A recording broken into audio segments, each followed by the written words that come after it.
So the season is over, so we will start reviewing the season. Today will be a West Ham season review. I've got the fixtures in front of me on my iMac, and we're going to go through the season of how this West Ham season has panned out, and what would I rate this West Ham season out of 10. This is a season where it ended really badly, and it's been a great season overall, but it just doesn't feel like a great season when it ends really badly. It will be a season where I look back on it and think, yeah, this was a good season, but right now I'm just not feeling that. Like I'll be honest, I'm not feeling that right now. But this season, if we go back to last year, we won against Southampton on the last day of the season last year, and it was when fans were back.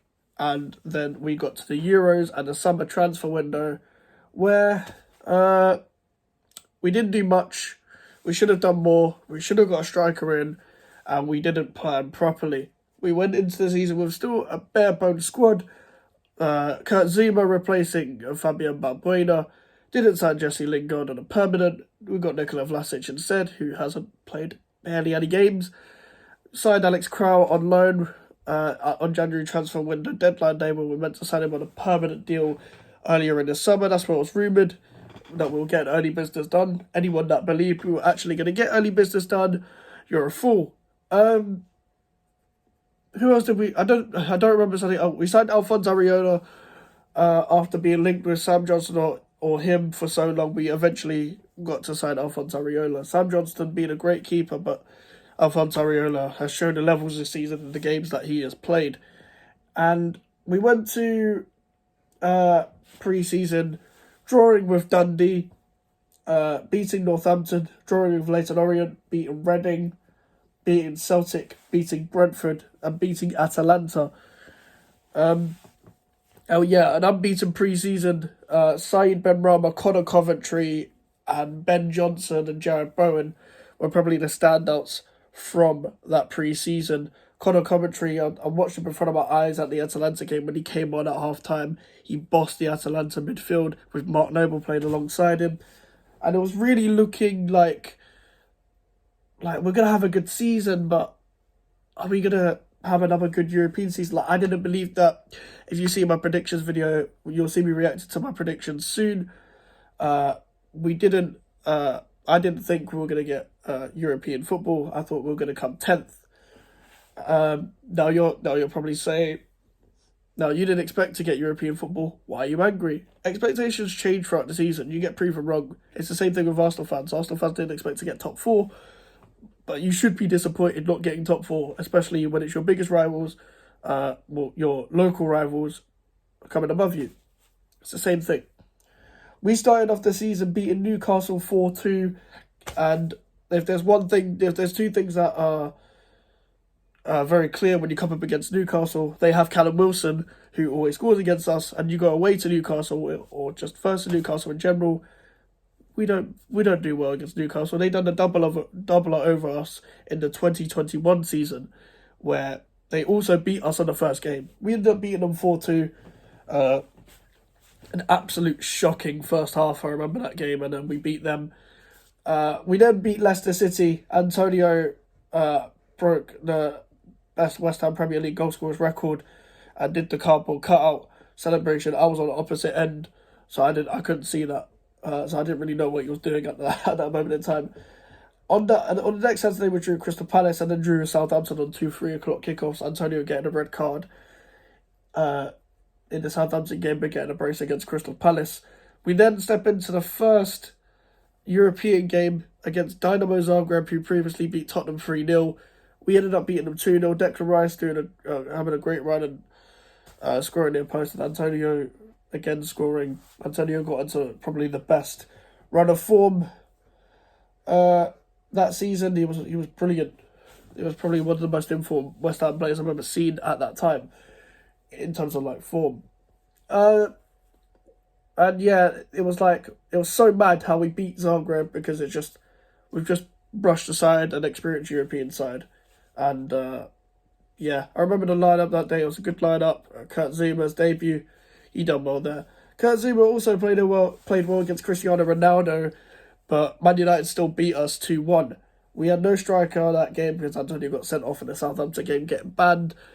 And then the Jesse Lingard scored right at the end against us, and also Mark Noble missing a penalty. Probably the worst thing, the worst case scenario of being a West Ham fan against Manchester United. And when you look back on it, that's probably the most crucial game. That and the Rashford last minute at Old Trafford, when Man United beat us twice this season to get 6. And I will never, ever, ever forget that. Thanks, Man United. Jesse Lingard didn't celebrate, he got a good reception. But he also played against us in the EFL Cup game when we faced them straight afterwards. We beat them 1-0, Manuel Lanzini scoring a goal after a rare good game from Fredericks, despite him coming off injured in the 30th minute. Good assist, good goal, is what it is. Leeds United, away, we beat them 2-1. Antonio scoring right at the end. We didn't deserve to win that game, but Antonio scoring right at the end came clutch. An Henry-esque goal. We beat Rapid Vienna, first home game in the Europa League. Brilliant night. What a night. And Rice scoring again and Ben Rama scoring right at the end. We then got beat by Brentford. I was so nervous going into that game, and I knew it would be a hard game. And rightly so, it was a hard game. And they scored right at the end. I was sitting next to my dad. I said, they're going to score from this. You know what's going to happen. It's right at the end. And they did. We then beat Everton, Genk and Tottenham and Man City and Aston Villa and drew to Genk and won at Liverpool and won against Liverpool before the international break. Breaking these games down, winning at Everton right at the end against Rafa Benitez, a side great header from Ogbonna. Comfortably beating Genk after Diop and Dawson scored. And who else scored that game? Jared Bowen, that was that goal with the keeper fluffed it. This is when Jared Bowen started to level up his form. We beat Tottenham. We should have scored more goals that game. Our attack was not clinical, but Antonio, as he does, he scored against Tottenham. A great night against Manchester City in the EFL Cup. We beat them on penalties. We played really well that game. You can't argue with it, really. We did really well. And at this moment of time, it was like October. It was like, what a great run of form here. Can we get to squeeze into January and just blaze through and then get some transfers done, and then we can build in a squad? And that's what I was thinking anyway. We were nearer to November, but we beat Aston Villa 4-1. Aston Villa got a red card. They should have had fucking 2. We basically were the penultimate game to sacking Dean Smith and Nuno Espirito Santo in that same period of time. And drawing to Genk after Thomas Souček, don't know what the fuck he was doing for that header. Don't know why he didn't need to header that in. He didn't need to go for that header. I don't know why we always do this. You saw in the Man City game at home where Vladimir Sufal did the same kind of header. You don't need to keep headering everything. You don't need to put your head on everything. Same that goes for Craig Dawson sometimes. We then beat Liverpool. Amazing night. Thought we would get beat 3-1. Hit them on the counter-attack. They weren't the same Liverpool, don't get me wrong, but we weren't. This was probably the last game at West Ham this season, and that we were at a certain level that we never caught up to in the end. Because Ogbonna got injured, which changed the season for us. He's been injured for the rest of the season. We have not seen him since. It was an international break again. We then got beat by Wolves and Man City and beat Rapid Vienna in between to cement ourselves in Europe for the knockout stages of the Europa League. A header from Yarmolenko and a penalty from Mark Noble. Good game, but an awful performance against Wolves and an awful performance against, not the worst performance against Man City, but it's Man City, I get it. And then we drew to Brighton. Neil Maupay scored right at the end. And then we beat Chelsea. Masuaku scored the weirdest goal I've seen him live at a game. Another great day at Chelsea. Saw all the Chelsea fans walking out. And they were trying to think about Champions of Europe all game. And they walk out straight away. Back to West London. We then got beat by Dynamo Zagreb. Pointless game. Good performances from the youngsters. And Yarmolenko got booed off because he was that bad. Away against Burnley 0-0. Nothing to say about that game. We then go on a 3-game losing streak in all competitions against Arsenal, Tottenham and Southampton. three dreadful performances. I know a lot, even Tottenham fans said we played well in the EFL Cup game. I didn't think so. We then beat Watford 4-1. Watford had coronavirus and didn't train. They only had one training session. So we should have beaten them anyway, although they had a 1-goal lead where Dennis sat down Craig Dawson. We beat Crystal Palace 3 days after that, and we made it nervy for us at the end because they could have scored an overhead kick right at the end.